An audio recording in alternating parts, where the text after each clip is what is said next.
Billionaire's son was born paralyzed, until the poor little girl discovered the shocking truth. The afternoon sun cast long shadows across the manicured lawn of the Thornton estate, while dozens of children shrieked with laughter around the pony rides and the magician performing tricks near the marble fountain. Two figures sat quietly in a corner of the garden, away from the chaos. James Thornton, the birthday boy himself, sat in his wheelchair beneath an old oak tree. His blonde hair caught the golden light, but his blue eyes held a sadness that seemed far too heavy for a 6-year-old. Beside him, on the grass, sat Maya Rodriguez, 8 years old with dark braids and a yellow dress her mother had pressed carefully that morning. "Why aren't you watching the magic show?" Maya asked, picking at the grass. "It's your party." James shrugged, his small hands resting on the wheels of his chair. "Magic isn't real anyway. It's just tricks." "I think some magic might be real," Maya said, looking up at him with the kind of certainty only children possess. "My mama says sometimes we just can't see it yet." "Can magic make me walk?" The question came out quietly, almost swallowed by the breeze rustling through the oak leaves. Maya turned to face him fully, her expression serious. "I don't know, but my mama also says that sometimes the answers we're looking for are closer than we think. We just gotta look in places nobody thought to look before." James seemed to consider this, his gaze drifting toward the far end of the garden where an old shed stood, half hidden by overgrown roses and ivy. "Nobody goes back there anymore," he said, following Maya's curious stare. "My mom says it's just old junk from before I was born." "Old junk can be interesting," Maya said, standing up and brushing grass from her dress. "Want me to go look?" "You'll get in trouble," James warned, but there was a flicker of something in his eyes, curiosity, maybe hope. "I won't get in trouble for being curious," Maya replied with a smile. "Besides, it's your birthday. If anyone asks, I'll say the birthday boy sent me on an adventure." She started walking toward the shed, then turned back. "James, do you ever feel like maybe there's something everyone knows except you? Like a secret that's right there, but nobody will say it?" The question hung in the air between them. James's face changed, something shifting behind his eyes. "All the time," he whispered. Maya nodded slowly, as if understanding something profound that neither of them could quite name. "Then maybe it's time somebody found out the truth." She didn't know it then, but those words would change everything. Within the hour, Maya would discover something in that forgotten corner of the garden that would unravel 6 years of secrets, shatter a family's carefully constructed denial, and ultimately set a little boy free from chains that were never physical at all. Sometimes the most life-changing discoveries are made by those innocent enough to look where others are afraid to see. Before we proceed, permit me to welcome you, my lovely family, to another heartwarming story. If you're new here, we wholeheartedly welcome you. To cement your place in this community, please hit the subscribe button now. Don't also forget to hit the notification icon bell to ensure you are the first to see our new story tomorrow. To understand how a simple birthday party discovery would change everything, you first need to understand the two worlds that collided that day. Worlds that, by every measure of society, should never have intersected at all. Richard Thornton wasn't just wealthy. He was the kind of wealthy that made other wealthy people feel inadequate. As CEO of Thornton Industries, a multinational tech conglomerate, his personal net worth hovered somewhere in the billions, the exact figure fluctuating with stock prices and quarterly earnings reports. His mansion in Westchester County, New York, sat on 12 acres of pristine land, complete with a tennis court, an indoor pool, and gardens that required a full-time staff of 4 to maintain. His wife, Victoria Thornton, came from old money, the kind that whispered rather than shouted. She served on the boards of 3 charities, hosted fundraising galas, and had her personal stylist on speed dial. Together, they were the embodiment of the American dream, assuming your dream included private jets and summer homes in the Hamptons. But 6 years ago, something happened that no amount of money could fix. Their son, James, was born paralyzed from the waist down. The medical community was baffled. There was no spinal injury, no genetic disorder, no clear physiological cause. James had simply never moved his legs. Not once, not even in utero. Victoria's pregnancy had been textbook perfect. The delivery, while stressful, showed no complications that would explain paralysis. Yet when James came into the world on that October morning, his legs remained still. Richard had spared no expense. They flew to Johns Hopkins, to Mayo Clinic, to specialists in Switzerland and cutting-edge research facilities in Japan. They tried experimental treatments, consulted with the world's foremost pediatric neurologists, invested in technologies that hadn't even reached clinical trials yet. The Thorntons' medical journey could have funded a small hospital. Every test came back the same. Structurally, neurologically, physiologically, there was nothing wrong with James Thornton's legs. The nerves were intact. The muscles were healthy. The spine was perfect. He should be able to walk. But he couldn't. By his 6th birthday, the family had settled into a new normal, one constructed around wheelchair ramps, accessible vehicles, and the quiet acceptance that some mysteries don't have answers. At least, that's what they told themselves.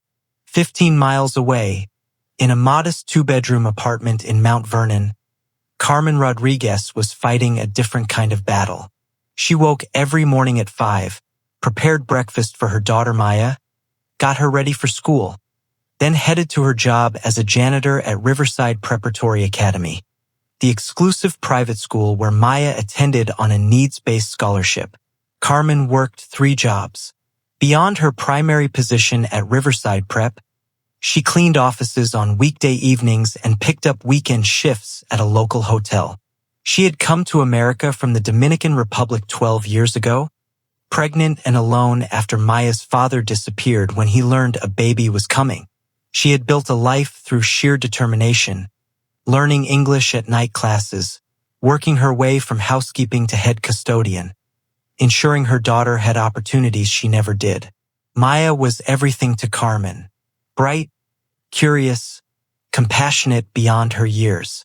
The scholarship to Riverside Prep was a miracle, a chance for Maya to receive an education that opened doors. But it came with its own challenges. Maya was one of only 3 scholarship students in her grade, and the only child of color in most of her classes. The other children had vacation homes and trust funds.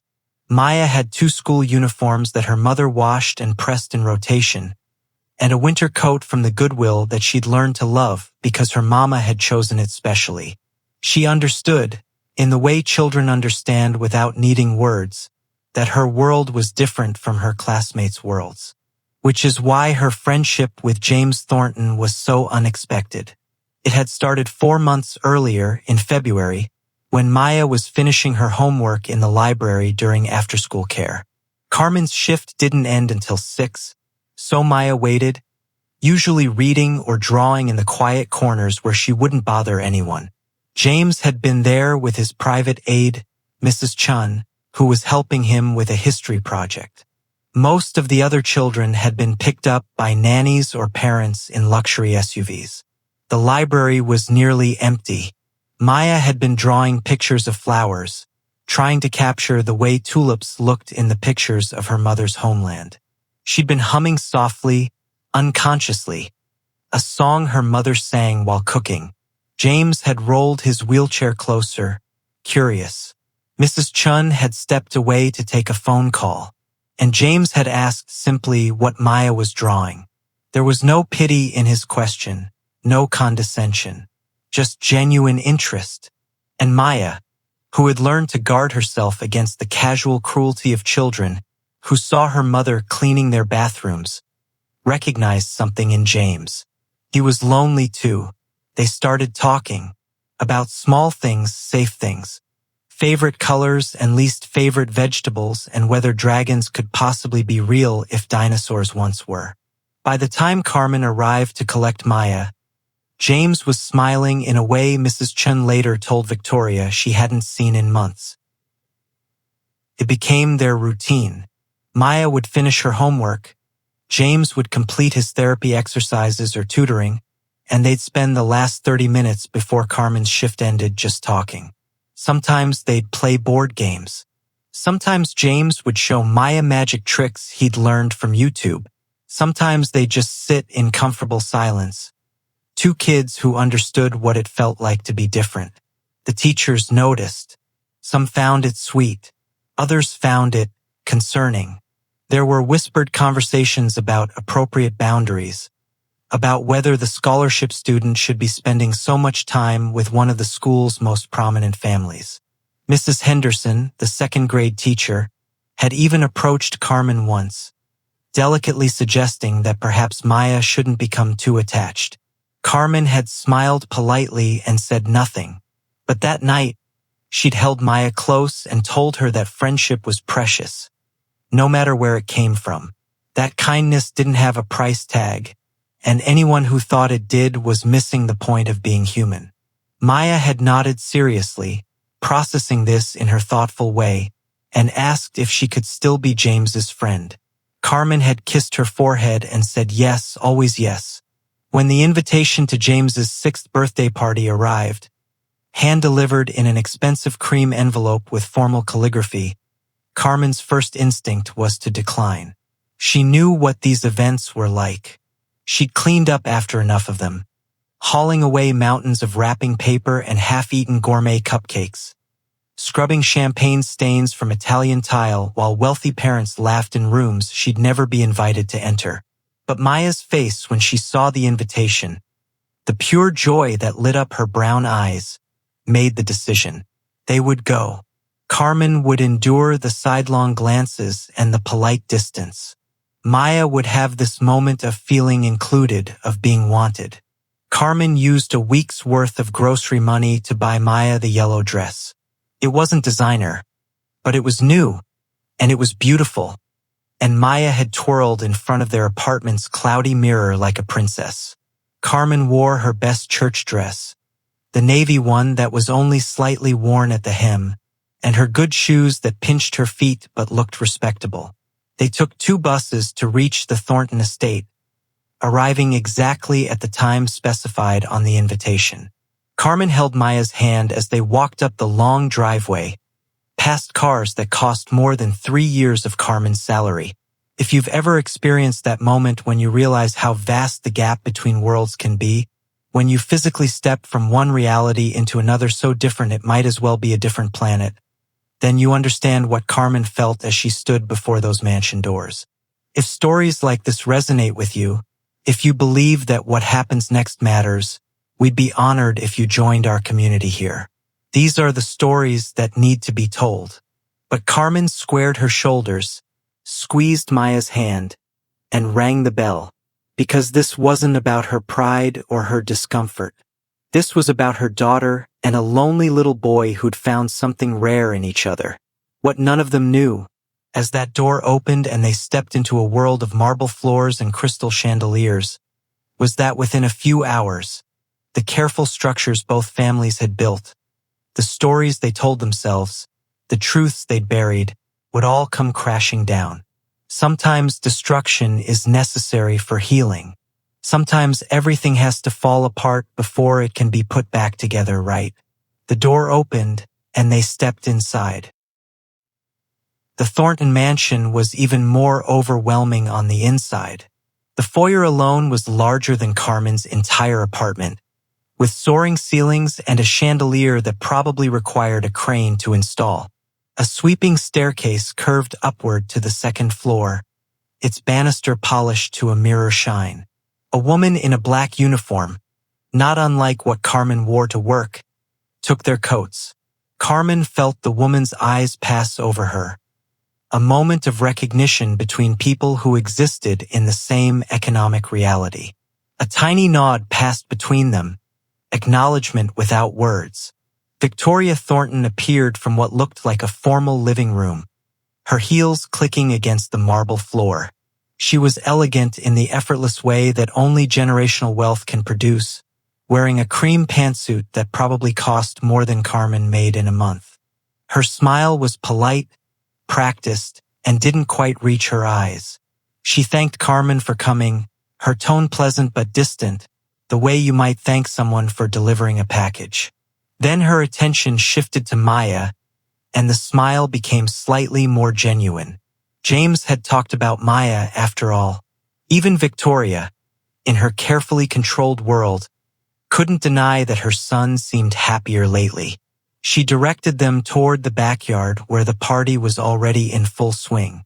Carmen and Maya followed, stepping through French doors onto a stone patio that overlooked what could only be described as a childhood fantasy brought to life. 3 ponies walked in circles on the far lawn, each led by handlers in matching uniforms, giving rides to children in expensive birthday outfits. A magician in a purple coat performed tricks on a small stage near the pool house, pulling scarves and flowers from apparently empty air.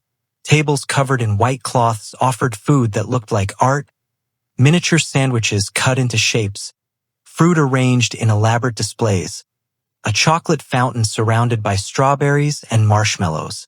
Servers circulated with trays of refreshments. A face painting station had a line of children waiting. Balloon animals were being twisted into existence by a clown with professional makeup. There was even a small petting zoo set up in one corner with rabbits and a baby goat. Maya's grip on her mother's hand tightened, not from fear but from sheer wonder. Carmen felt her heart break a little, seeing her daughter take in a world she could never provide. The other guests were exactly what Carmen expected. Wealthy families in designer casual wear, the kind of clothes that looked simple but cost a fortune. The women had jewelry that caught the light, tennis bracelets and pearl earrings and wedding rings that could fund a college education. The men wore watches that probably had waiting lists. They clustered in groups, discussing their recent vacations in Aspen or their children's acceptance into elite summer programs. They held wine glasses and made polite conversation, occasionally glancing at their children with the kind of benevolent disinterest that suggested nannies handled most actual parenting. Carmen recognized a few faces, parents of children whose homes she'd cleaned, though none of them recognized her. Why would they? Service workers are invisible until you need something. She'd learned this truth within her first month in America. One woman, Mrs. Pemberton, stood near the beverage table complaining about how difficult it was to find good help these days. Carmen had scrubbed this woman's toilets 3 weeks ago. Mrs. Pemberton's eyes passed right over her, seeing nothing. Maya, bless her innocent heart, seemed oblivious to the social dynamics. She was scanning the crowd for James, her face hopeful and open. Carmen squeezed her hand and pointed toward the oak tree where James sat in his wheelchair, slightly apart from the chaos, watching the party like an observer rather than the guest of honor. Maya's face lit up. She looked at her mother for permission. Carmen nodded, and Maya was off, yellow dress flying behind her as she ran across the perfect lawn toward her friend. Carmen watched her daughter throw her arms around James in an unself-conscious hug, watched James's face transform with genuine happiness.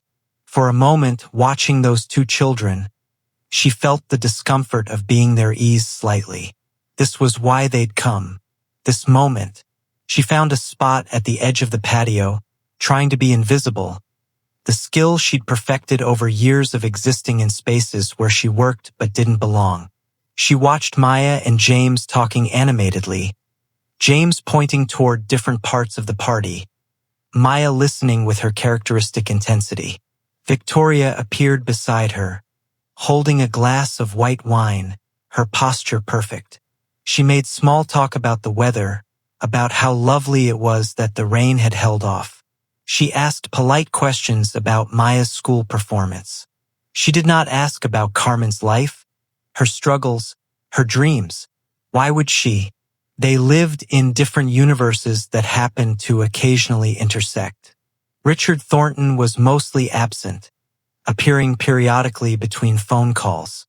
Even at his son's birthday party, business couldn't wait.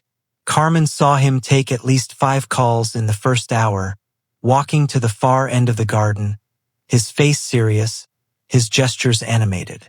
He'd ruffle James's hair in passing, a distracted gesture, before disappearing again. James didn't seem surprised or hurt by his father's absence. He seemed used to it, and that, Carmen thought, was perhaps sadder than if he'd been disappointed. The party continued with choreographed precision. There was a schedule apparently managed by someone with a clipboard. Pony rides from 2 to 2:30, magic show from 2:30 to 3, cake and presents at 3:15. Everything timed, everything perfect, everything except the birthday boy's enthusiasm. James participated because it was expected, but Carmen could see he'd rather be anywhere else.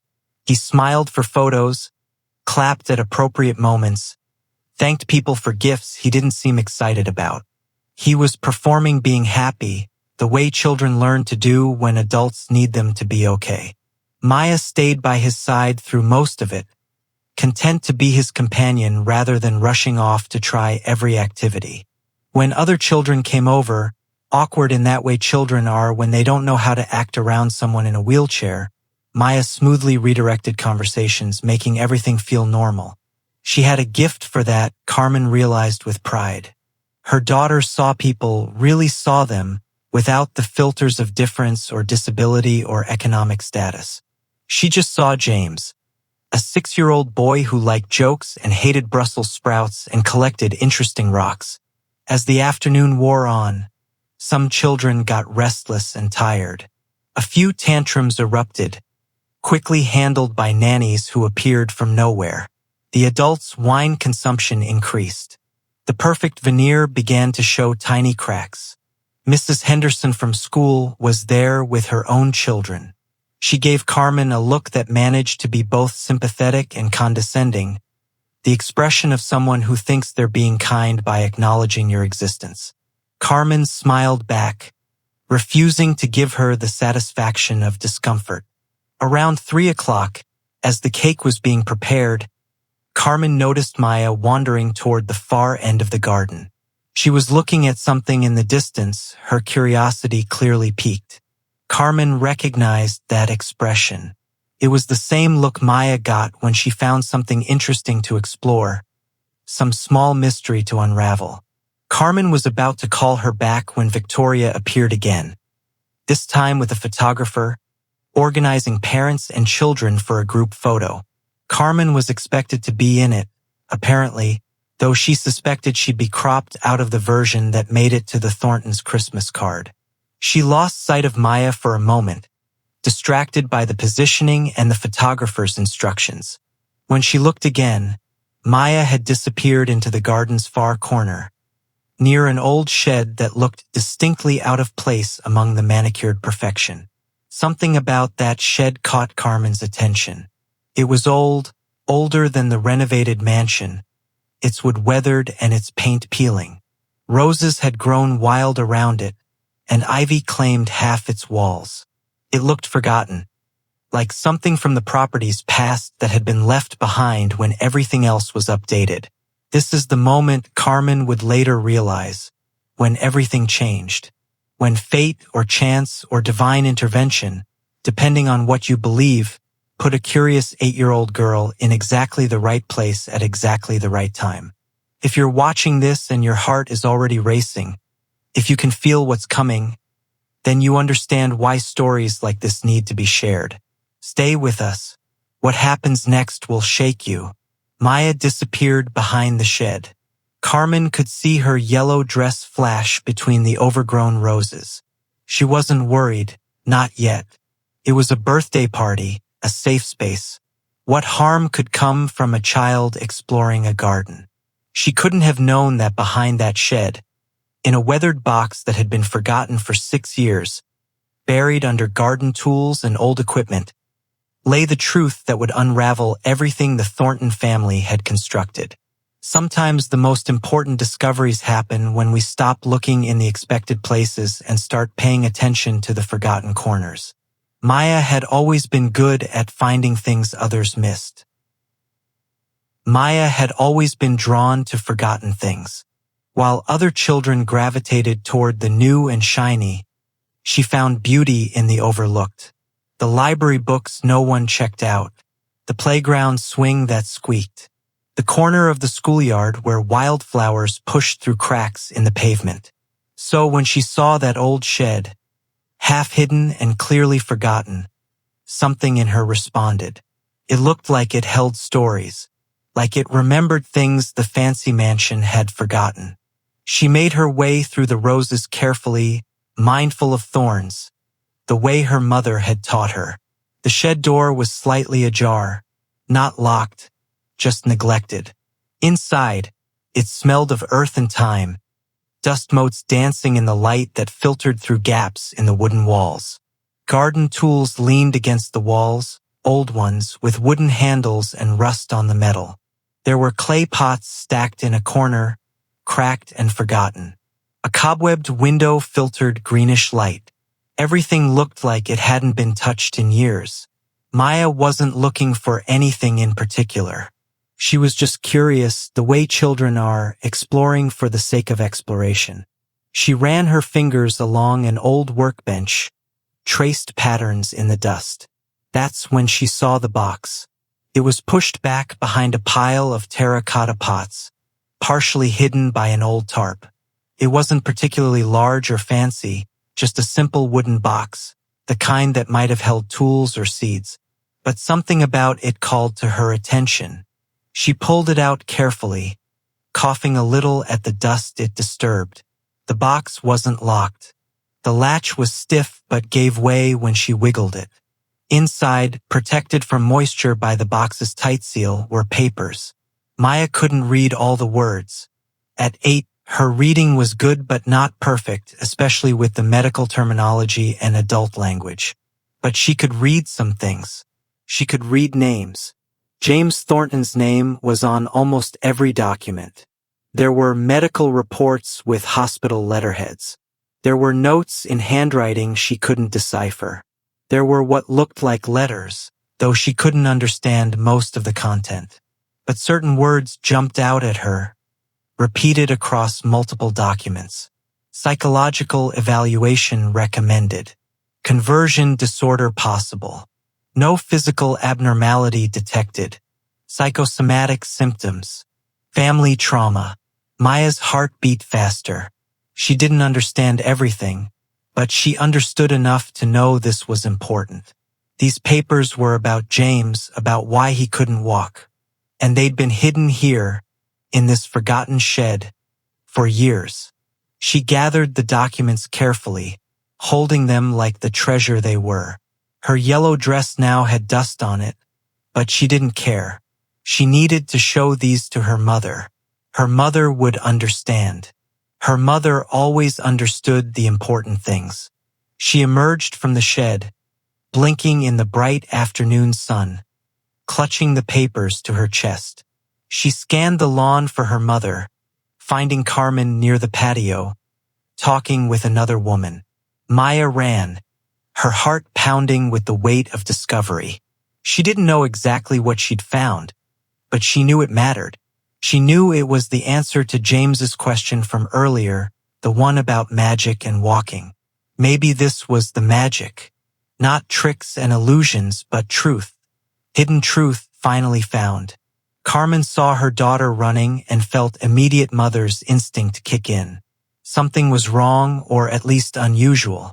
Maya's face held that expression she got when she'd figured something out, when pieces had clicked into place in her thoughtful mind. Maya reached her, breathless, and held up the papers. Carmen took them, confused, glancing at the dirt on her daughter's dress and the cobwebs in her hair. Where had she been? Then Carmen looked at the papers, really looked, and her confusion turned to shock. The first document was a neurologist's report from 6 years ago, from when James was just a few months old. Dr. Patricia Morrison, Johns Hopkins Medical Center. Carmen's eyes scanned the text, her nursing assistant training from years ago helping her parse the medical language. No structural abnormalities. All reflexes normal. Muscle tone appropriate.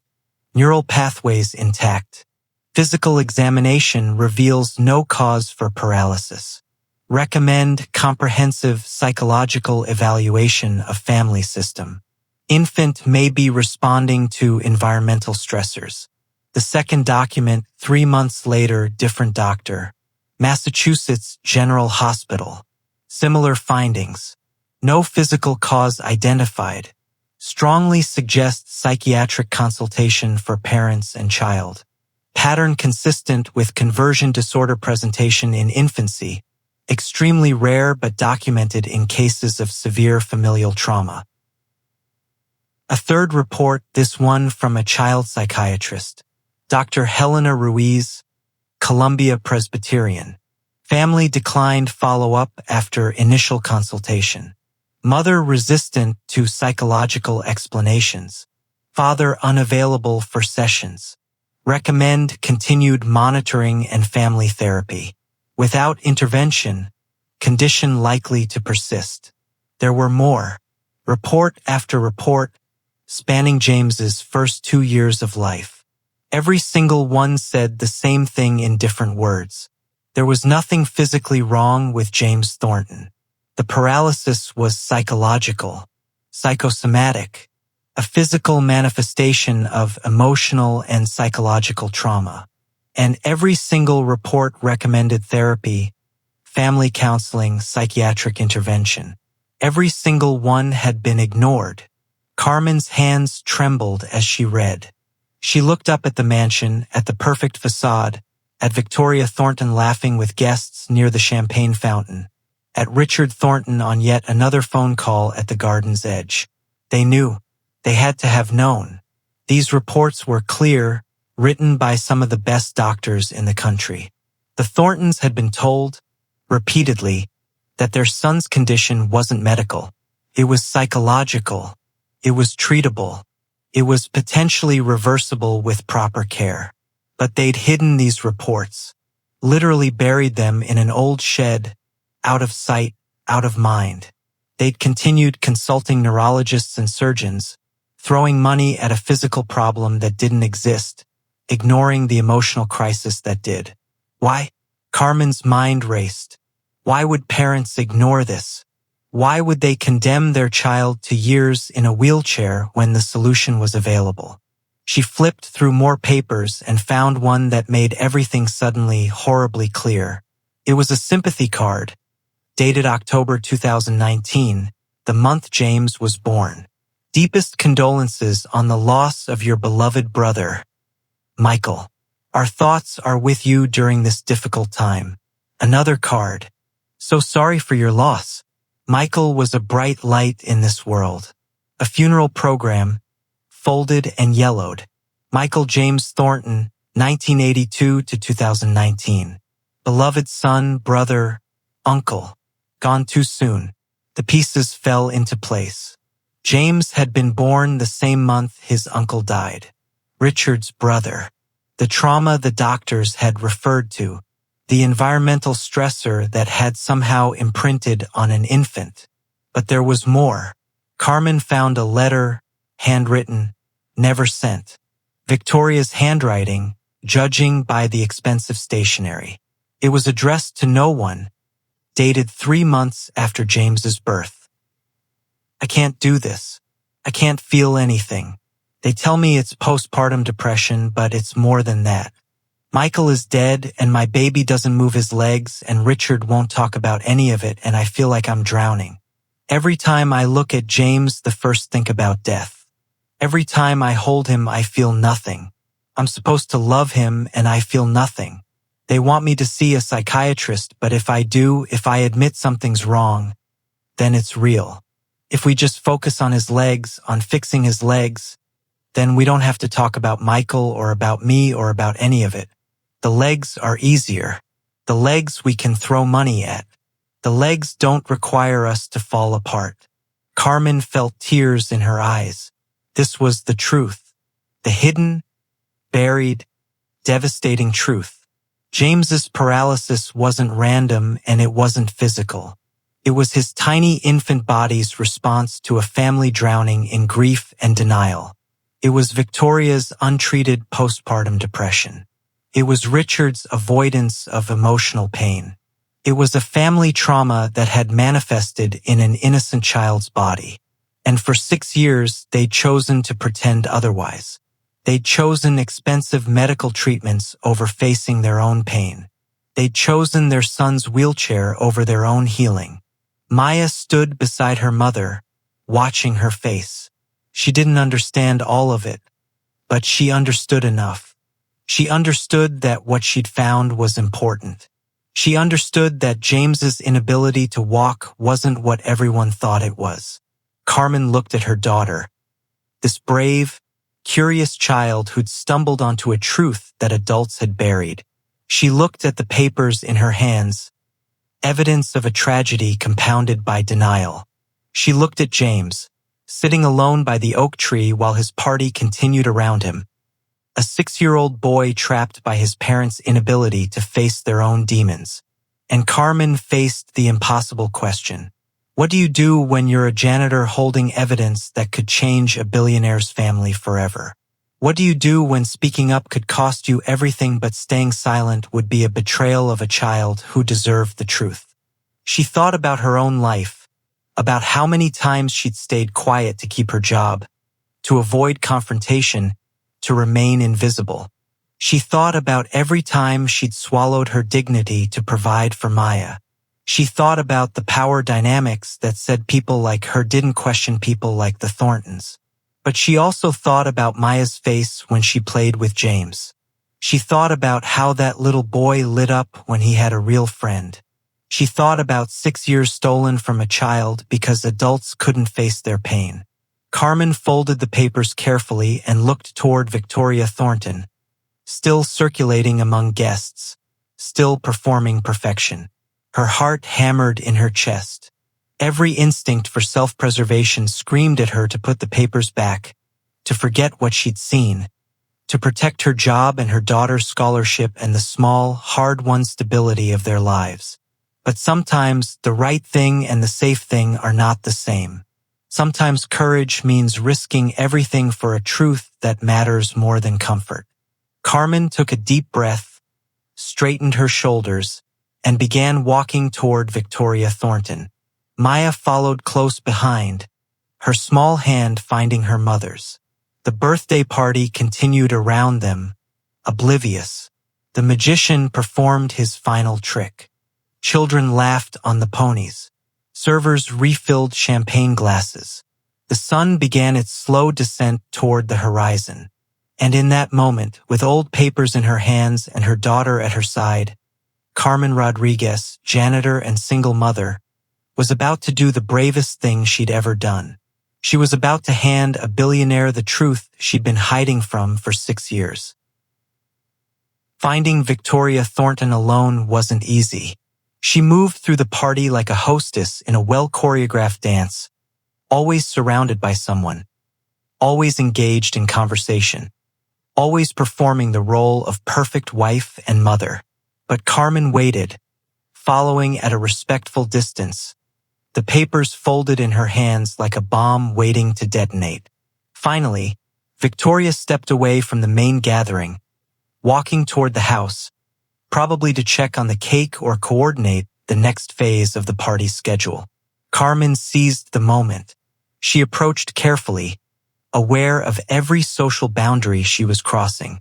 Victoria noticed her and smiled that practiced smile, probably expecting a question about bathroom locations or when Carmen would be leaving. What Carmen said instead stopped Victoria in her tracks.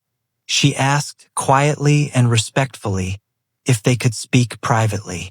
She mentioned finding documents in the garden shed. She said it concerned James. The color drained from Victoria's face. For just a moment, the perfect mask slipped, and Carmen saw naked fear underneath. Then it was back, the control, the composure. But her voice, when she spoke, had an edge to it. She asked what Carmen was talking about. Carmen showed her the papers. Just the top one, the neurologist's report from Johns Hopkins. Just enough for Victoria to recognize what had been found. Victoria's hand flew to her mouth. Her eyes widened, then narrowed. Carmen watched her cycle through emotions at rapid speed. Shock, anger, fear, and finally, something that looked like resignation. She told Carmen to follow her. Not asked, told. Her voice sharp, controlled, barely containing something volcanic underneath. They walked to a small study off the main hallway, away from the party, away from curious ears. Maya started to follow, but Carmen gently told her to wait outside. The study was beautiful in that way wealthy people's private spaces are. Leather-bound books, expensive art, furniture that cost more than Carmen's car. Victoria closed the door and turned to face her, and for a long moment, neither woman spoke. Then Victoria asked where Carmen had found the documents. Her voice was ice. Carmen explained about Maya, about the shed, about the box. She emphasized that Maya hadn't been snooping, just curious. She didn't mention reading all the papers. She didn't need to. Victoria's face said she already knew exactly what they contained. Victoria's composure cracked. She asked Carmen what she wanted. Money? To keep this quiet? Was this some kind of blackmail? The accusation hit Carmen like a slap. She'd expected anger, defensiveness, maybe denial. She hadn't expected to be accused of extortion. She straightened her spine and looked Victoria Thornton directly in the eyes. Something she'd been trained by society never to do with people of Victoria's class. She said she didn't want anything except for James to get the help he needed. She said she'd read the reports. She said she understood, better than Victoria might think, what it was like to be drowning and unable to ask for help. But she also said that James deserved better than being trapped in a wheelchair because his parents couldn't face their pain. The words hung in the air between them, bold and unretractable. Carmen had just told a billionaire that she was failing her son. The power dynamic should have crushed her. Victoria could have her fired with a phone call, could have Maya's scholarship revoked, could make their lives exponentially harder with minimal effort. But something strange happened. Victoria didn't explode. She didn't threaten. Instead, she collapsed into one of the leather chairs and began to cry. Not delicate tears, but wrenching sobs that seemed pulled from somewhere deep and long locked away. Carmen stood frozen, unsure what to do. This wasn't what she'd expected. She'd braced for anger, for denial, for attack. She hadn't prepared for this raw, devastating grief. Victoria cried for several minutes, and Carmen waited, the papers still in her hands. Finally, Victoria looked up, her makeup streaked, her perfect facade completely destroyed. And then she started talking. She talked about Michael, Richard's younger brother, the golden boy of the Thornton family, about how he'd been driving home from a business meeting when a drunk driver crossed the median, how he'd died instantly, how Richard had gotten the call at the hospital where Victoria was in labor with James. She talked about how Richard had left her side to identify the body, how he'd missed James's birth because he was at the morgue, looking at his brother's mangled remains, how their son had come into the world in the shadow of death.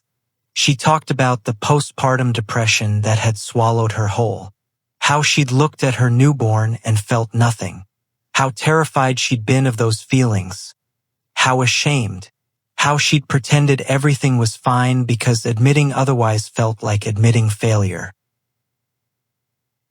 She talked about the day they noticed James's legs didn't move, how part of her, a dark part she'd never admitted aloud, had almost been relieved, because now they had a crisis they could address, a problem they could throw resources at, something external to fix instead of having to look at their own breaking.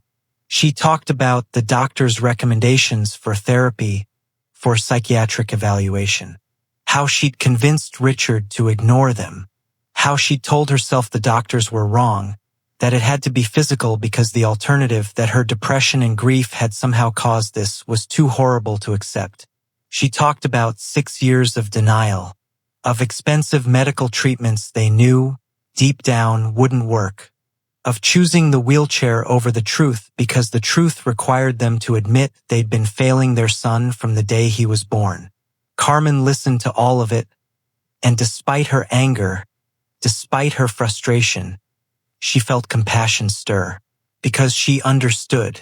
She understood how guilt could make you irrational, how shame could make you deny reality, how sometimes facing the truth required more courage than continuing a lie, no matter how costly that lie became. When Victoria finished, her voice hoarse from crying and confession, Carmen sat down in the chair across from her. Two women from completely different worlds, connected by the truth about a little boy who deserved better than either of them had given him. Carmen asked gently what Victoria was going to do now. Victoria shook her head. She didn't know. She'd lived with this denial for so long that facing it felt impossible. She asked what Carmen thought she should do, and there was genuine desperation in the question. Carmen thought about her own journey, about coming to America alone and pregnant, about the times she'd wanted to give up but couldn't because Maya needed her, about how she'd learned that strength wasn't about never breaking. It was about what you did after you broke. She told Victoria that the past couldn't be changed. Those 6 years were gone, and no amount of guilt would bring them back. But James was 6, not 16. He still had his whole life ahead of him. The question wasn't whether they'd failed. The question was what they were going to do now that the truth was unavoidable. She suggested carefully that maybe Victoria needed to talk to Richard, that maybe they needed to finally, truly face what had happened to their family, that maybe James's healing required their healing first. Victoria nodded slowly, wiping her eyes. Then she asked something unexpected. She asked if Carmen would stay while she talked to Richard. Having a witness, someone outside the family, someone who knew the truth, might make it harder to fall back into old patterns of denial. Carmen agreed, though every survival instinct told her this wasn't her place. But she'd come this far, and maybe, just maybe, her presence would help ensure that this time, finally, the truth wouldn't be buried again. Victoria left the study to find Richard. Carmen waited, holding the papers, trying to process what had just happened. Through the window, she could see the party continuing, could see Maya and James sitting together under the oak tree, unaware that the adults were finally addressing the truth that had shaped both their lives. When Victoria returned with Richard, his face was confused and annoyed, pulled away from yet another business call. He started to ask what was so urgent, then saw Carmen and the papers in her hands. His expression shifted to alarm. Victoria, to her credit, didn't ease into it. She told him that the medical reports had been found, that someone knew the truth they'd been hiding, that they couldn't keep running from it. Richard's face went through the same progression Carmen had seen on Victoria's. Shock, anger, fear. He started to bluster, to assert his power, to suggest that this was none of Carmen's business and that she should leave immediately. But Victoria stopped him. She told him to listen, really listen, for the first time in 6 years, to actually hear what they'd been told and what they'd chosen to ignore. And then Carmen, the janitor, the invisible woman, did something remarkable. She stood up, looked at two of the wealthiest, most powerful people in the state, and spoke truth without apology. She told them about watching James at school, about seeing a bright, funny, kind child trapped not by physical disability, but by his parents' unresolved grief. She talked about Maya's pure friendship with James, uncomplicated by pity or discomfort, and how that friendship revealed what James could be if he was finally free.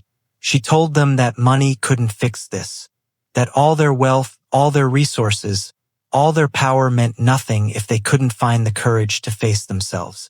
She said that James didn't need more specialists or experimental treatments. He needed parents who were whole enough to help him become whole. And then she handed them the papers and said the choice was theirs. They could take what had been hidden and finally deal with it, or they could take the papers and bury them again. But if they chose burial, Carmen would know. And she'd have to live with that knowledge, and so would Maya. And neither of them could, in good conscience, continue to watch James suffer for his parents' cowardice. It was the most audacious thing Carmen had ever done. The most dangerous. She just told billionaires they were cowards, told them their money meant nothing, implied she'd speak up if they continued their denial. She'd risked everything. The silence that followed stretched impossibly long. Richard looked at the papers, at Victoria, at Carmen. His face cycled through emotions too complex to name. Then he sat down heavily, like a man who'd been carrying something too long and finally allowed himself to set it down. He put his head in his hands, and he began to cry. These weren't Victoria's wrenching sobs, but quiet tears. The kind that come when denial finally breaks and reality floods in.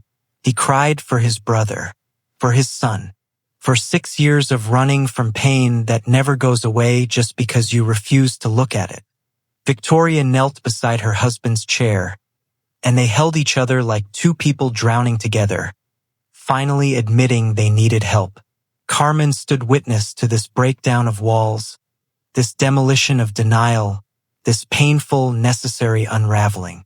And she knew whatever came next, whether she kept her job or lost everything, she'd done the right thing. Sometimes the bravest act is forcing people to see what they've been hiding from. Sometimes love requires cruelty. Sometimes healing starts with destruction. The birthday party continued outside, oblivious.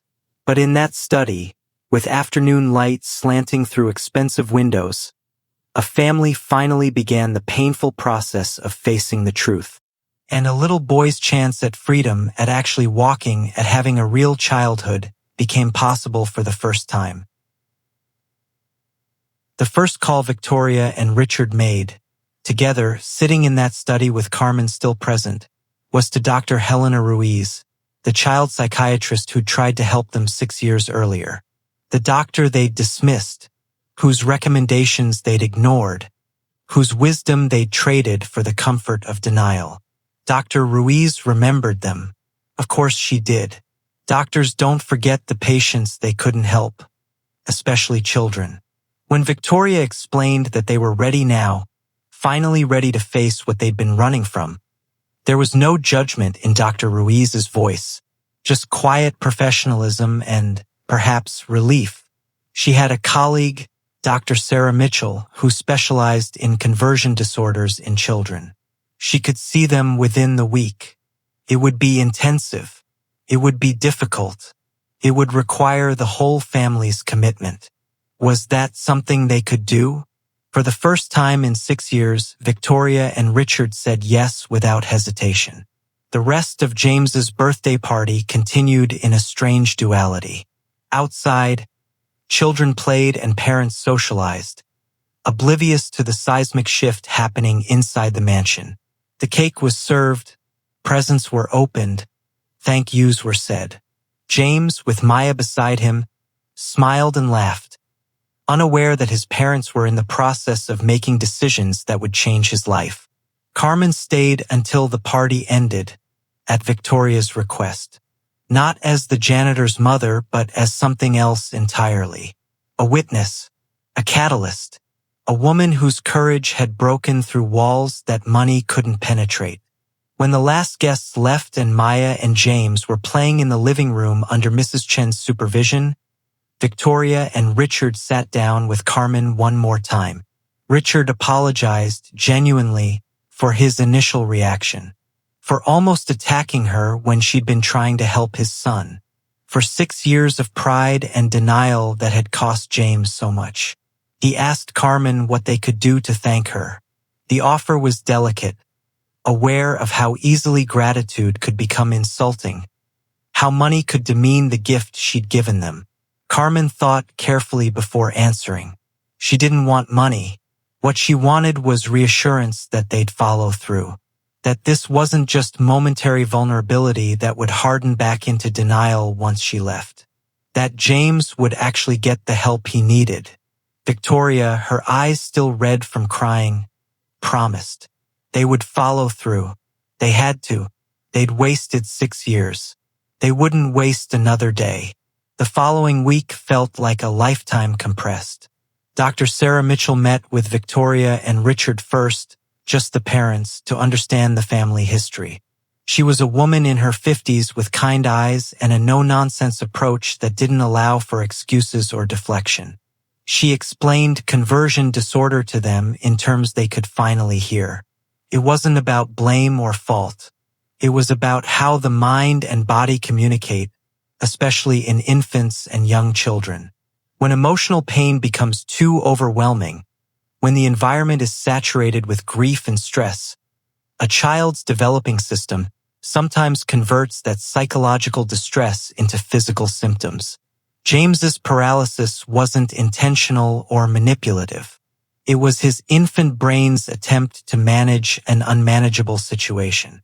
He'd been born into trauma, his first moments of life overshadowed by death and his mother's depression. His immobile legs became a physical manifestation of a family frozen in grief. The condition could persist for years if untreated, the pattern becoming deeply ingrained. But with proper intervention, with the family addressing its emotional wounds, with James learning he was safe to move, to grow, to be fully alive, recovery was possible. Dr. Mitchell was careful to manage expectations. This wouldn't be overnight. This wouldn't be a miracle cure. This would be slow, painstaking work. James would need individual therapy. Victoria and Richard would need couples therapy and individual counseling. The family would need to work together. And critically, James would need to feel safe enough to let go of the paralysis. He would need to understand, at a level deeper than words, that his family was strong enough to handle his recovery, that his parents wouldn't fall apart if he got better. Because one of the hidden aspects of conversion disorders in children was that the symptoms often served a purpose. James's paralysis had given his parents something to focus on other than their grief. It had kept them united in a common goal. On some unconscious level, James might fear that if he walked, his family would fracture. This was the work ahead. Not just teaching a body to move, but teaching a family to be whole. Victoria and Richard absorbed all of this with the seriousness it deserved. For the first time, they were fully present, fully engaged, not hiding behind money or medical jargon or false hope. They were facing the truth in all its difficult complexity. The first session with James was gentle. Dr. Mitchell met him in a comfortable room filled with toys and books and games. She didn't immediately address his legs or his wheelchair. She just played with him, got to know him, built trust.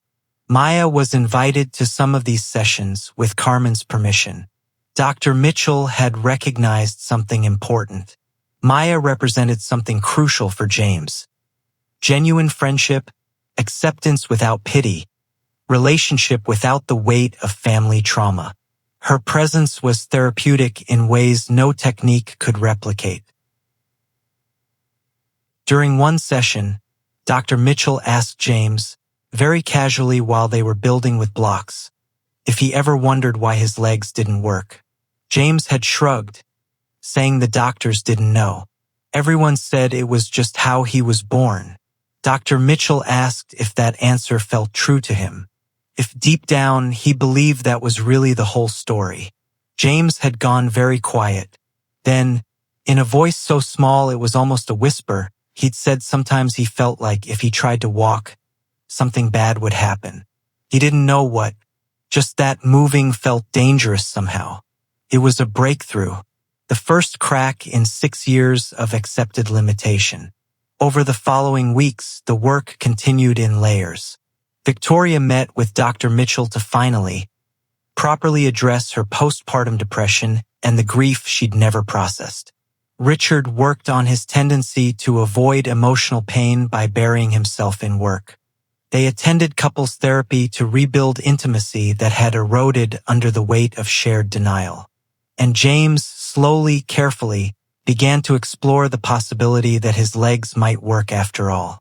The physical therapy he'd done for years had kept his muscles viable. The real barrier had never been physical. Dr. Mitchell used play therapy, art therapy, narrative therapy. She helped James tell stories where characters discovered they were stronger than they thought. She helped him draw pictures of himself in the future. She created safe spaces for him to imagine walking without the crushing weight of fear. Maya's role became increasingly important. In sessions where she was present, James was more relaxed, more willing to try new things. Dr. Mitchell worked with this dynamic, using their friendship as a foundation for growth. In one memorable session, Dr. Mitchell had set up an obstacle course with soft mats and pillows. She'd suggested James and Maya race crawling, just playing, no pressure. They'd laughed and competed, and at one point, without thinking, James had pushed himself up on his knees more than he ever had before. He'd frozen when he realized what he'd done, fear flashing across his face. But Maya had just laughed and said he was cheating by getting taller. The moment passed. The fear didn't consume him, and something shifted. These were the small victories, moments when movement happened naturally, without the paralyzing weight of expectation and fear. Moments when James's body remembered it could do things his mind had forbidden. At home, the Thornton house was transforming too. Richard cut his work hours dramatically, making himself available for family dinners and bedtime stories. Victoria learned to be present emotionally, to sit with discomfort instead of managing it away. They talked about Michael, finally, keeping his memory alive without letting grief destroy them. They apologized to James, age-appropriately, for not getting him the right help sooner. They told him, in simple terms he could understand, that sometimes grown-ups make mistakes because they're scared or sad, that they were learning to be better parents, that none of this was his fault. James listened with the gravity of a child who'd always known, on some level, that something was off. Having it acknowledged, having the hidden truth brought into the light, seemed to lift a weight from his small shoulders. Carmen watched this transformation from a unique position. Victoria had insisted she didn't want to lose contact with Carmen, the woman who'd courageously spoken truth when everyone else had been silent. She offered Carmen a position, not as a janitor but as the family's estate manager, with a salary that made Carmen's eyes water. Carmen was hesitant at first. She didn't want to be bought, didn't want gratitude to become obligation. But Victoria assured her this wasn't charity. They needed someone they could trust, someone with wisdom and courage, someone who cared about James.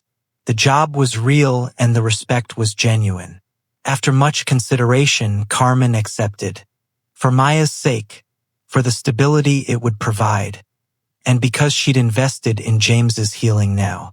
She wanted to see it through. Maya and James were thrilled.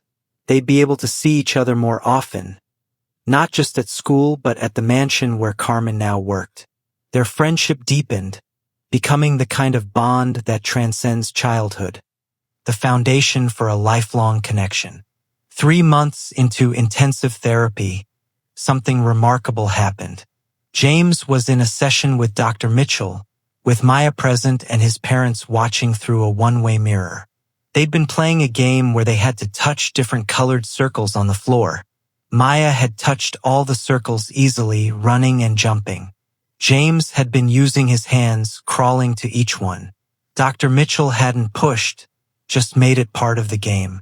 Then Maya had looked at James with those wise 8-year-old eyes and said something that would echo in everyone's memory forever.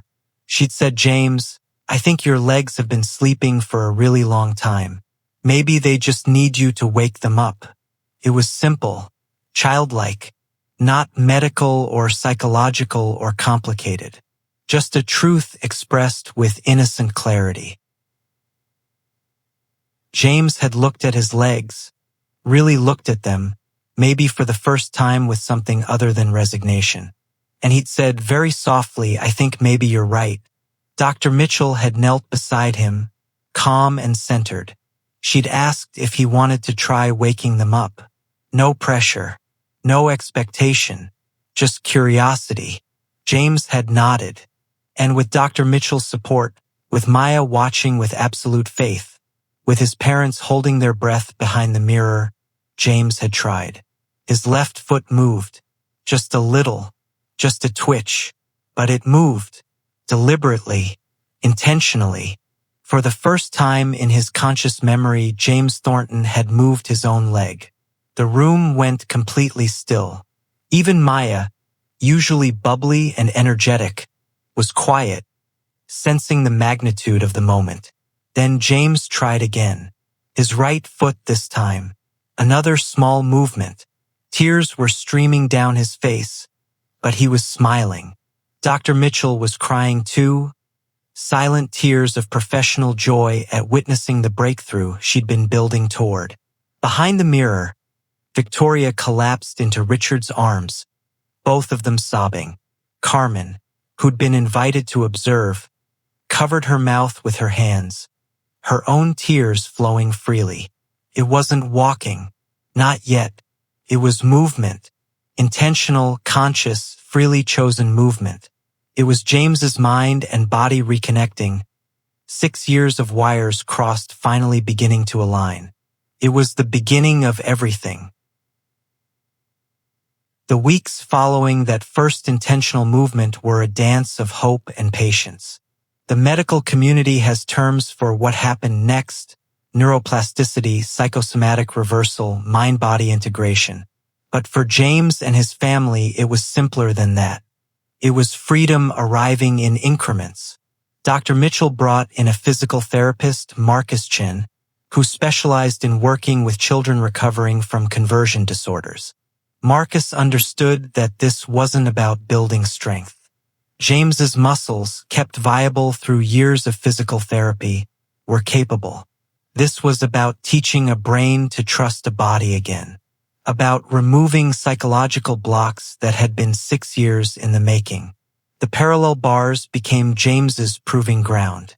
At first, he could only stand with full support, his legs trembling from the effort not of holding weight but of overcoming fear. Marcus worked with infinite patience, never pushing, always encouraging, celebrating millimeter victories. 3 weeks after that first foot movement, James stood on his own for 5 seconds. The family celebrated like he'd won an Olympic medal, because in a way he had.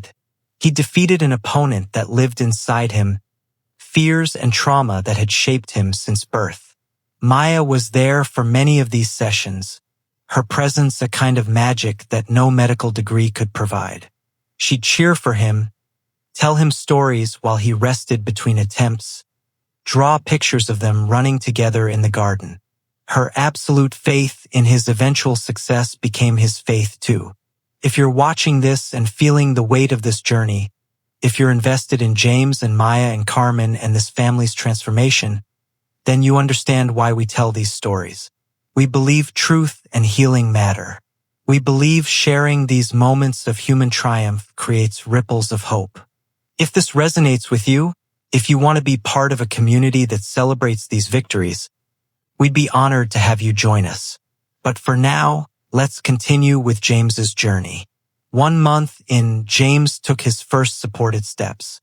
2 of them, between the parallel bars, with Marcus ready to catch him if he fell. They were shaky, uncertain, and absolutely glorious. James laughed with surprise at his own success, and that sound, pure joy untainted by fear, was perhaps the greatest victory of all. But the journey wasn't linear. There were setbacks, Days when fear returned and James couldn't make his legs move at all. Sessions where he'd cry in frustration, asking why his mind wouldn't let his body do what it wanted to do. Times when the psychological weight of 6 years of paralysis felt too heavy to overcome. During these moments, Dr. Mitchell worked with James on understanding his fear. They talked about how his legs had been his family's focus for so long. How, on some level, he might worry that if he walked, he'd lose that attention. That his parents would return to their grief and distance if he no longer needed them. This was the deeper work, helping James understand that his parents' healing was separate from his own. That they'd gotten strong enough to handle his recovery. That he could walk without his family falling apart. Victoria and Richard's continued therapy was crucial here. They had to prove to James, through their actions, that they were genuinely better. That they could handle difficult emotions without retreating into denial. That their love for him wasn't conditional on his need. They learned to talk about Michael naturally, without the conversation becoming a chasm of grief. They displayed photos of him in the house, told James stories about his uncle, integrated loss into their family narrative instead of burying it. They showed James that people could hold sadness and joy simultaneously, that one didn't negate the other. Richard made permanent changes to his work schedule, declining international projects that would take him away from home. He coached James through the difficult therapy sessions, offering steady support without pressure. He learned to be present, truly present, in ways he'd never managed before. Victoria addressed her mental health with the seriousness it deserved. She started medication for depression, continued therapy, joined a support group for mothers dealing with postpartum issues even years later. She became an advocate, speaking at local events about maternal mental health, turning her painful experience into purpose. The family dinners became sacred. Every evening, they sat together without phones or distractions and talked, really talked, about their days, their feelings, their fears, their hopes. James learned that vulnerability wasn't dangerous, that admitting struggle was acceptable, that his family could handle reality in all its messy complexity.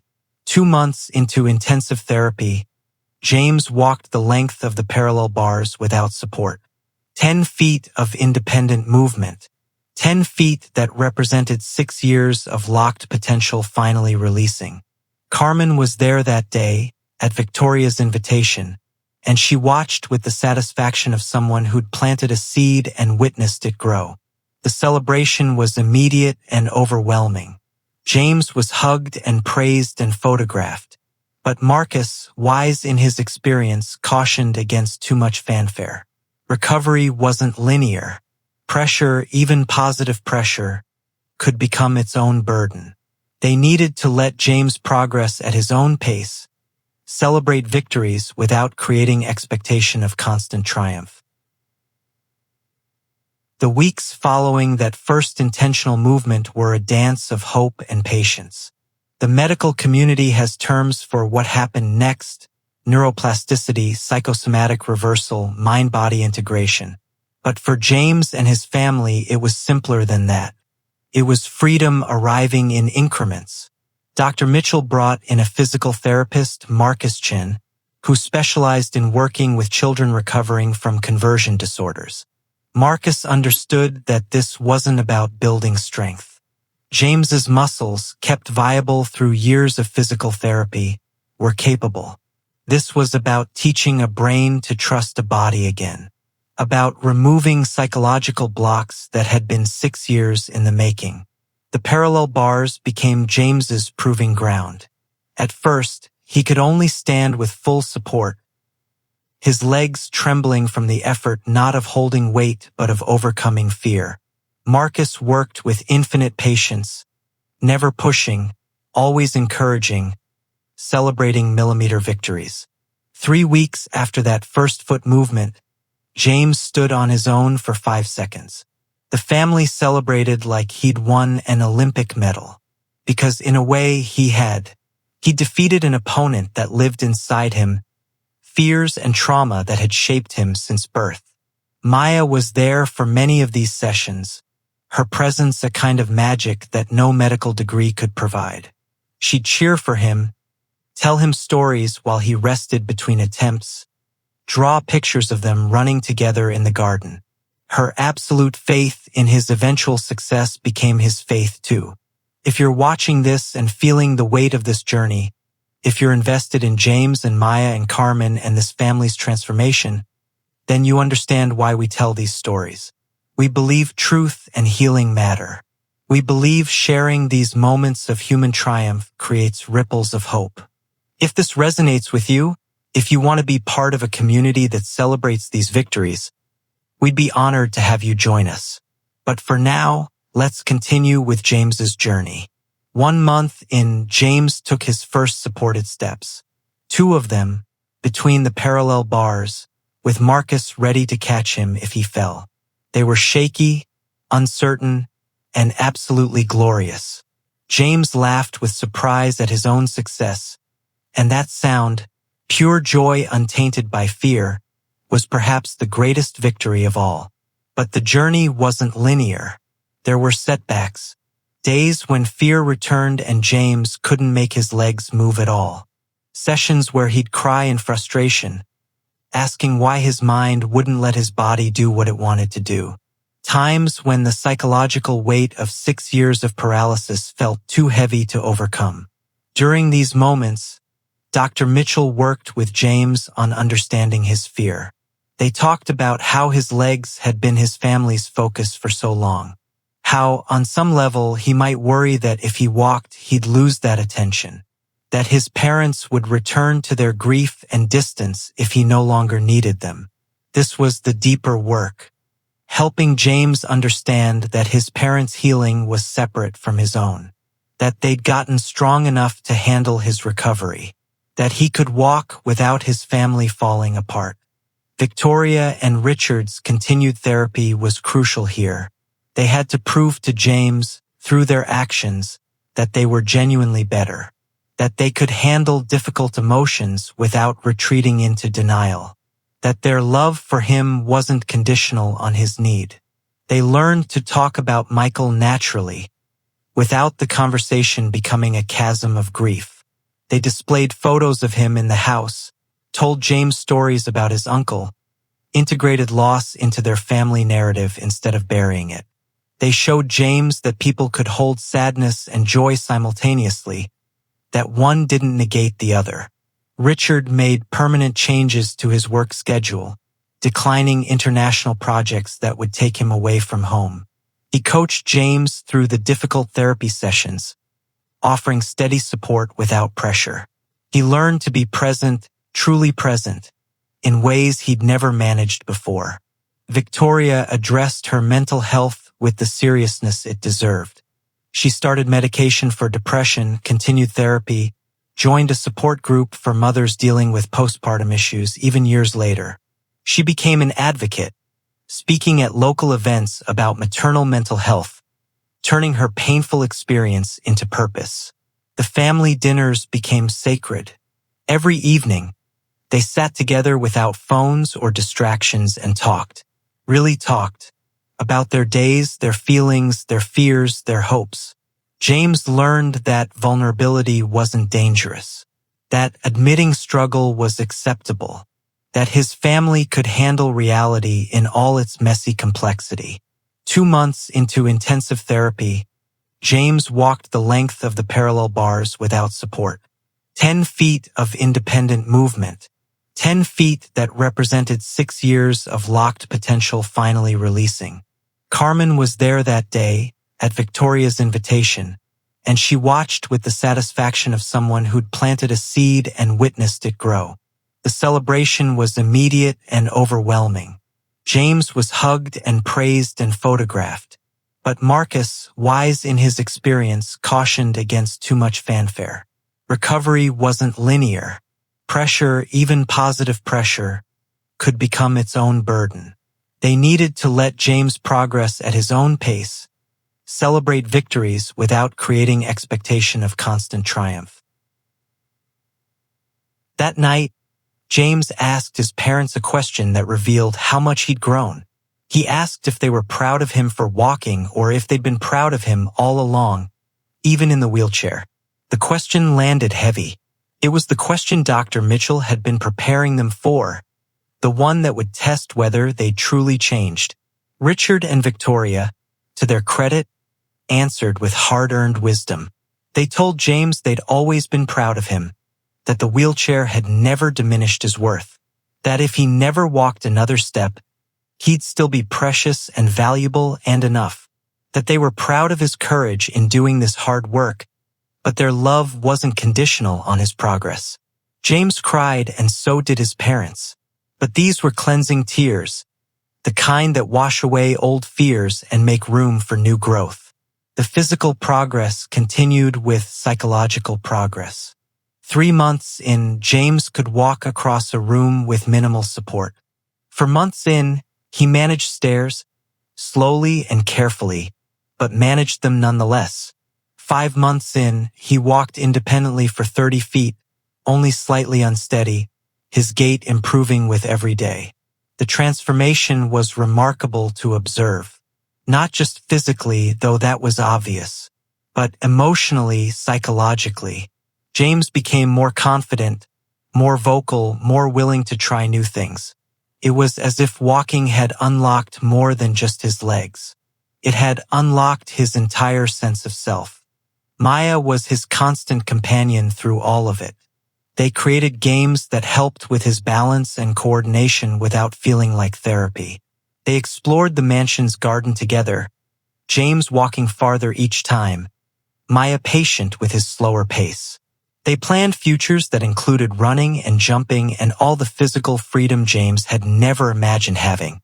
6 months after that first foot twitch, Dr. Mitchell scheduled a milestone session. James was going to walk independently from one end of the therapy room to the other, approximately 50 feet, without any support or safety equipment nearby. It would be his graduation of sorts, proof that the psychological barriers had been sufficiently addressed. The whole family was there. Victoria and Richard, Carmen and Maya, Marcus and Dr. Mitchell, even Mrs. Chun, who'd been James's aide through the wheelchair years. They lined the walls of the room, an audience for the most important walk of James's life. James stood at one end of the room, his hand resting lightly on a chair but not gripping it. He looked small and brave, a 6-year-old about to do something that most people took for granted but that represented his personal Everest. Dr. Mitchell asked if he was ready.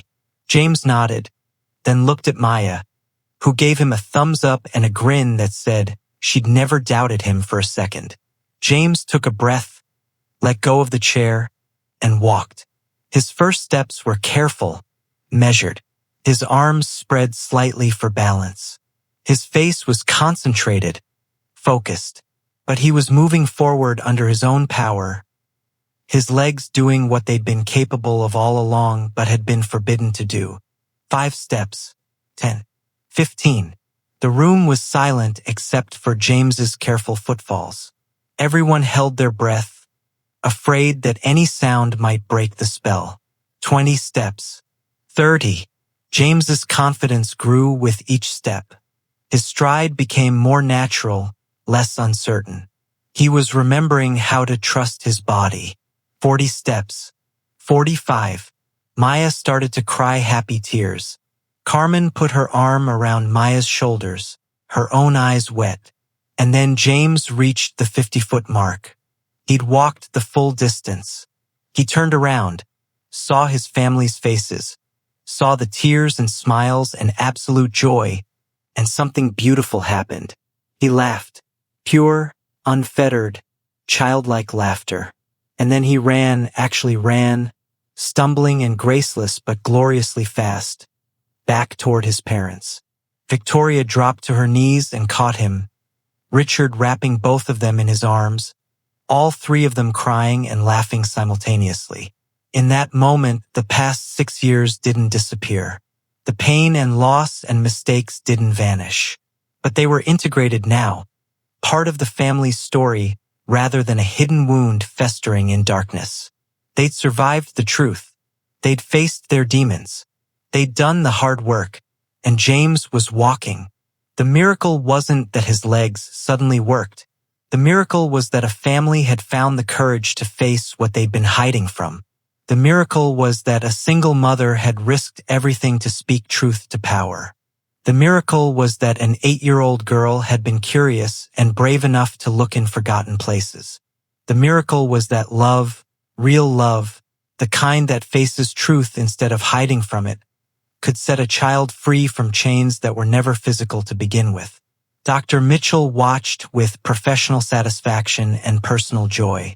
She'd seen conversion disorders before, but each recovery felt like witnessing resurrection. Each child who reclaimed their body from psychological prison reminded her why she'd chosen this difficult specialty. Marcus Chun had tears on his face, unashamed.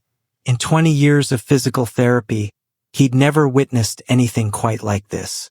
The determination, the courage, the sheer force of will it took for James to override 6 years of conditioned fear.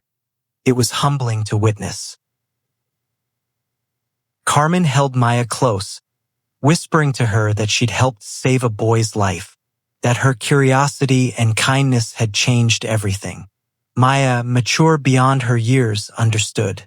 She understood that sometimes children see truths adults miss. That sometimes being different gives you perspective others lack. That sometimes the most unlikely friendships create the most important changes. The session ended with James walking out of the therapy room on his own 2 feet, holding Maya's hand, both children chattering about all the things they could do now that James could walk.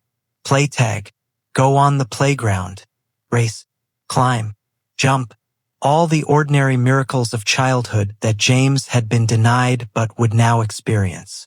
The road ahead would still have challenges. James would need continued therapy, both physical and psychological. There would be difficult days and setbacks. Recovery was a journey, not a destination. But the impossible had become possible. The trapped had become free. The paralyzed had walked.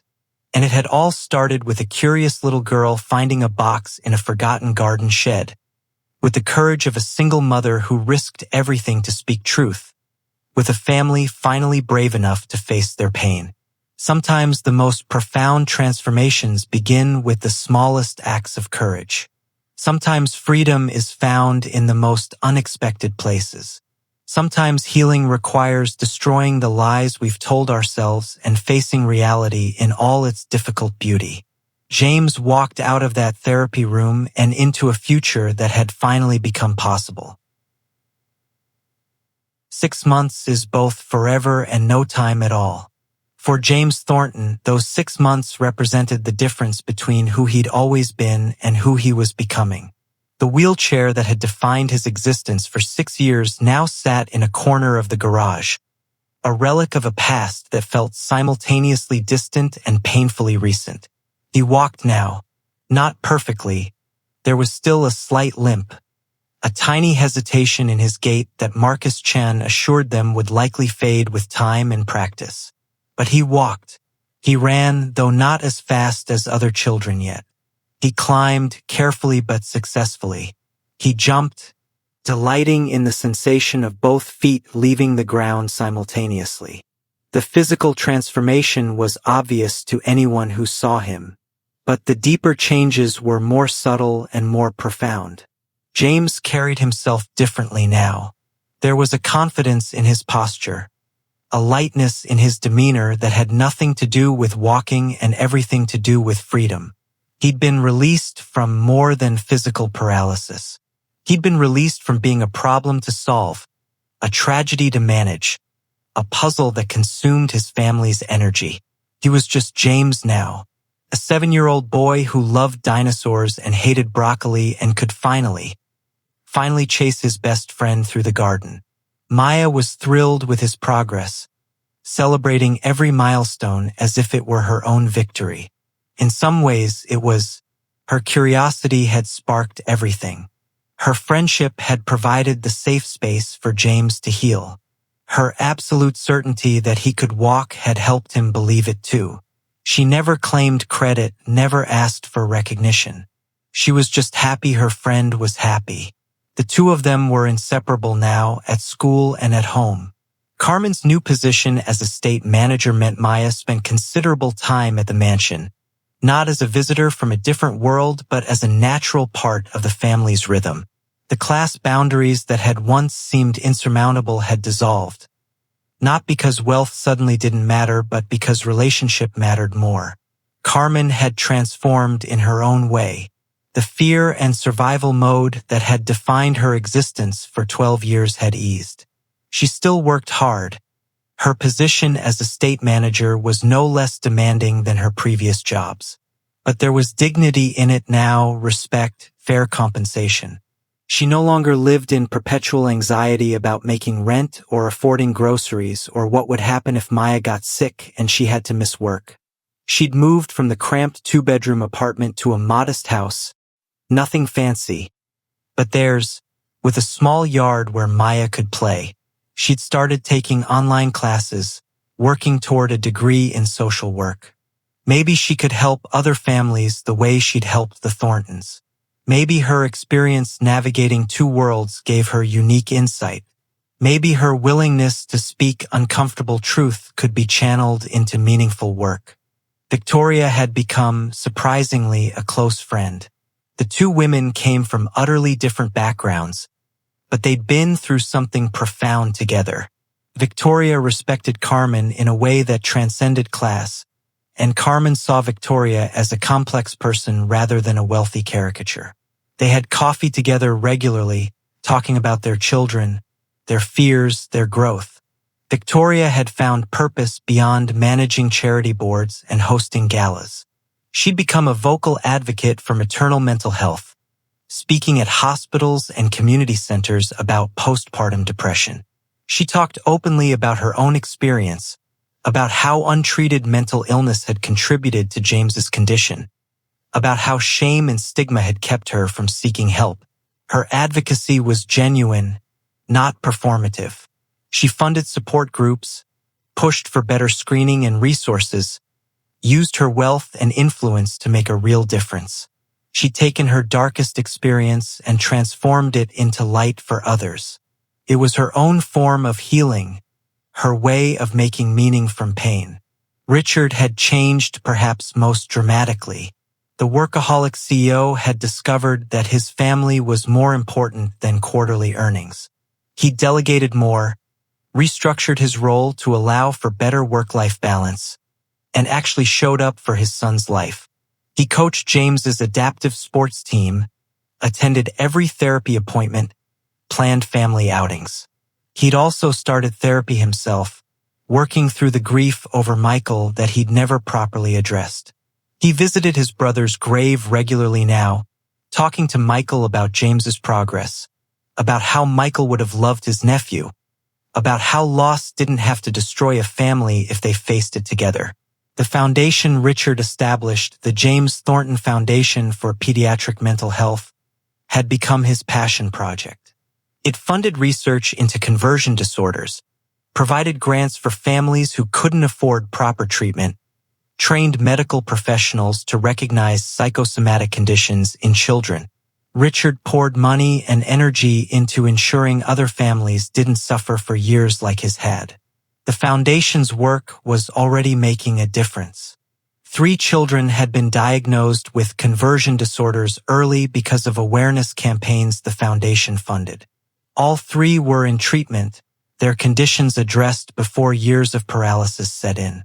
Those 3 children would walk, would run, would live full lives, because one billionaire had finally faced his own failure and chosen to prevent others from repeating it. At Riverside Preparatory Academy, the dynamic had shifted subtly but significantly. Other families had watched the Thornton transformation with curiosity. Whispers circulated about how James was walking now, how the family had been in intense therapy, how Carmen Rodriguez had somehow been central to it all. Some families dismissed it as gossip. Others were intrigued. A few, quietly, reached out to the Thorntons asking for referrals to Dr. Mitchell and Dr. Ruiz. Because wealthy families have secrets too. Because money doesn't prevent psychological suffering. Because privilege doesn't make people immune to denial. Dr. Mitchell's practice became busier after word spread about James's recovery. She found herself treating more children from wealthy families, children whose expensive symptoms masked emotional and psychological needs that money couldn't address. Each case reminded her that healing required truth, that no amount of resources could substitute for facing reality. The media had caught wind of James's story, though the Thorntons carefully controlled the narrative. They did one interview with a reputable medical journal, explaining conversion disorders in children, emphasizing the importance of considering psychological factors when physical symptoms had no clear cause. They protected their privacy and James's dignity while using their platform to educate. The story resonated. Parents wrote to them sharing similar experiences. Doctors reached out, asking for more information. Mental health professionals praised them for speaking openly about a misunderstood condition. The conversation they sparked helped destigmatize the intersection of mental and physical health in children. But perhaps the most significant ripple was in the Thornton home itself. The mansion, once a showplace that prioritized appearance over authenticity, had become a real home. There was laughter in the halls now, genuine laughter. There were family game nights and movie marathons and lazy Sunday mornings. There was conflict too, normal family tension, but it was addressed openly rather than buried under perfect facades. The garden where Maya had found the box of documents had been transformed. Victoria had worked with a landscape designer to create a healing garden, a space dedicated to growth and recovery. There were benches for reflection, paths for walking meditation, flowers chosen for their therapeutic properties. At the garden's center, near the old shed that had held so many secrets, stood a small plaque. It read simply, "Truth sets us free," in memory of Michael Thornton, and in celebration of courage, wherever it comes from. The shed itself had been renovated, turned into a small library and quiet space. James liked to read there sometimes, sitting in the place where his hidden history had been discovered, reclaiming it as a space of peace rather than buried pain. One afternoon, 8 months after that fateful birthday party, the family gathered in the garden. Victoria and Richard, James and Maya, Carmen, and several of the medical professionals who'd been part of James's journey. They were planting a tree, a young oak that would grow alongside James's continued healing. As they took turns shoveling dirt around the sapling's roots, James said something that captured everything. He said this tree was starting small, like he'd started over with his legs. It would grow slowly, have good years and difficult years, weather storms and sunshine. But it would grow strong if it was cared for properly. Everyone smiled at his wisdom. 7 years old and already understanding that healing wasn't a moment but a process. That strength came from endurance and care. That what looked fragile at the beginning could become mighty with time and attention. They finished planting the tree and stood back to admire it. James stood between his parents, no wheelchair, no support, just standing on his own 2 feet. Maya stood beside him, her hand in his, the friend who'd been there from the beginning. Carmen stood slightly apart, watching the scene with satisfaction. She'd risked everything on that October afternoon, confronting powerful people with uncomfortable truth. She'd done it for a little boy she barely knew but whose suffering she couldn't ignore. And that choice had changed everything. Not just for James, though his transformation was the most visible, but for his entire family, for Carmen and Maya, for the other children who would benefit from the foundation and the awareness. One act of courage had created ripples that reached farther than anyone could have predicted. As the sun began to set over the garden, casting golden light across the newly planted tree and the people gathered around it, there was a sense of peace. Not the peace of pretending problems didn't exist, but the peace of having faced them and survived. The peace of truth told and heard and integrated into life. James would continue therapy for years, maintaining his progress, addressing new challenges as they arose. His parents would continue their own healing work, learning to be better partners and parents. Carmen would build her new career, helping other families navigate crises with the wisdom she'd earned through her own struggles. Maya would grow up knowing that courage and compassion could change the world, that class and race were superficial barriers that love and truth could transcend. And in a mansion in Westchester County, a family that had nearly destroyed itself through denial had learned to live in truth. It wasn't always comfortable. Truth rarely is. But it was real. It was honest. It was the foundation on which everything else could finally be built properly. The old saying suggests that the truth will set you free, but it doesn't mention that first it might break you open. That freedom comes at the cost of comfortable lies. That sometimes you have to lose everything you thought you knew to find what actually matters. James Thornton had learned to walk, but more than that, he'd learned that he was loved, wheelchair or no wheelchair, walking or not. He'd learned that his family was strong enough to handle truth. He'd learned that the most unlikely friendships could be the most precious. He'd learned that sometimes the answers we need are hidden in forgotten places, waiting for someone brave enough to look. Stories like James's remind us of something we often forget in our comfortable denial, that the most difficult problems sometimes have the simplest solutions. Not easy solutions, simple ones. The difference matters. It wasn't easy for the Thorntons to face that their wealth and power meant nothing against their own psychological wounds. It wasn't easy for Victoria to admit her depression had impacted her son. It wasn't easy for Richard to acknowledge he'd been emotionally absent. It wasn't easy for them to accept that they'd wasted 6 years denying what doctors had told them from the beginning. But the solution itself was simple. Face the truth. Do the work. Get proper help. Stop running from pain that doesn't disappear just because you refuse to look at it. We live in a world that celebrates quick fixes and miraculous transformations. We want to believe that money or technology or the right specialist can solve anything. And sometimes they can, but not always. Sometimes the problem isn't in the body but in the heart. Sometimes the cure isn't medical but emotional. Sometimes healing requires the very thing we're most afraid to do. Be honest about what's really wrong. James's paralysis was real.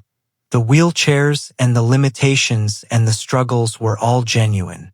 But the cause wasn't what everyone assumed. It never is sometimes. We see symptoms and treat them without asking what they're symptoms of. We address the surface without examining what lies beneath. How many of us do this in our own lives? How many problems do we try to solve with money or distraction or anything except honest examination of root causes? How many times do we choose comfortable lies over uncomfortable truths because the truth requires us to change, to grow, to admit we've been wrong? Carmen understood something that the Thorntons, with all their resources and education, had missed. She understood that pretending doesn't make things better. That denial, even expensive denial, is still just hiding from reality.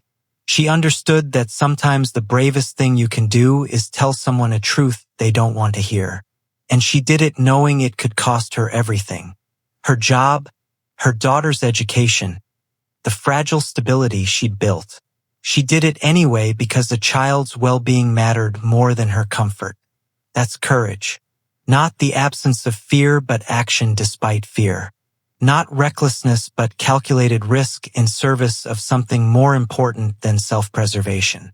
We need more Carmen Rodriguez's in this world. People willing to speak truth to power. People who see children as human beings rather than problems or projects. People who understand that class and wealth don't determine worth. That the woman cleaning toilets might have more wisdom than the CEO in the corner office. Maya's role can't be overlooked either.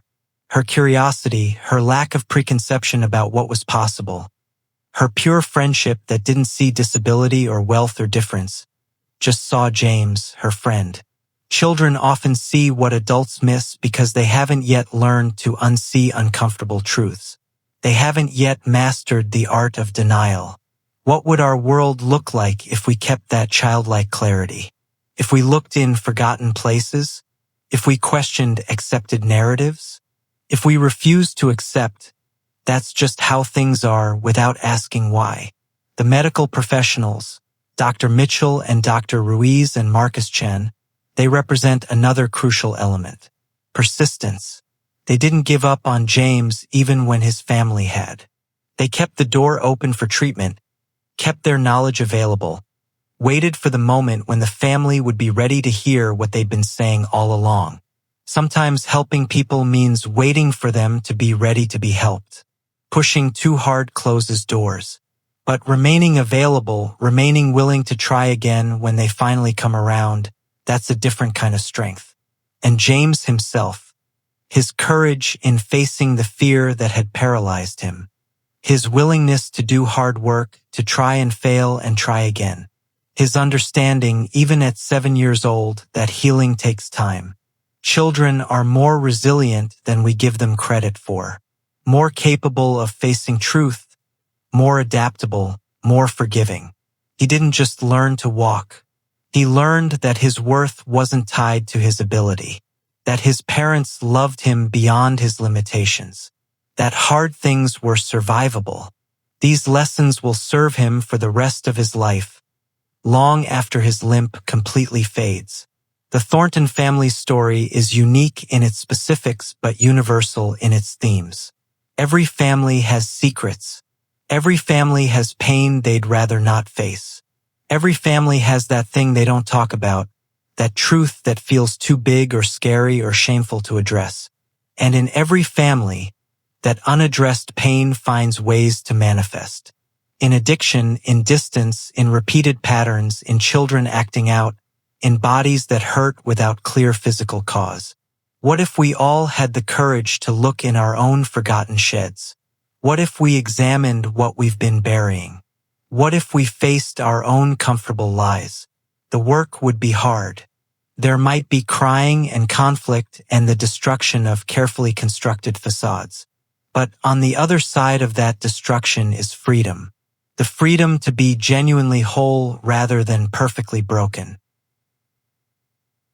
This story also highlights something rarely discussed: that conversion disorders and psychosomatic conditions are real, valid, and more common than most people realize. They're not imaginary or made up or seeking attention. They're the body speaking what the mind can't say.